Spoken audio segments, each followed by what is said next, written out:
38 দাগের অঙ্ক, A B এর 50% কর্মক্ষম। একদিনে সি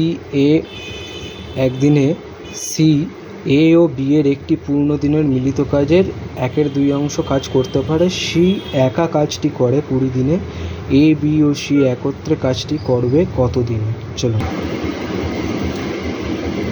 বলেছে বি যদি 2 কাজ করে, এ 1 করবে, যেহেতু 50% কর্মক্ষম বি এর থেকে।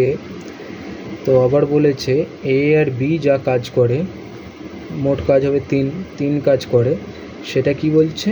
সি তার হাফ কাজ করে, সি একা তার হাফ কাজ করে। সি এই হাফ কাজ করে কত দিনে কাজ শেষ করে? 20 দিনে। 20 দিয়ে গুণ করে দিলে মোট কাজের পরিমাণ পেয়ে যাব 10, এদিকে 30।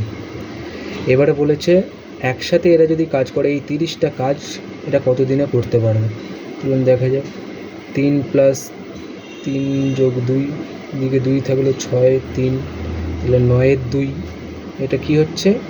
এ প্লাস বি প্লাস সি এর কাজ। তাহলে 30টা কাজ আছে, 9 এটা দিয়ে ভাগ করলে 3, 10, তাহলে 20/3। এটাকে ভাঙলে হবে 6/6 পূর্ণ 2/3। এটাই হবে অ্যান্সার। 38 দাগের উত্তর আছে এখানে কি 6 পূর্ণ 2/3, তাহলে এটাই হবে।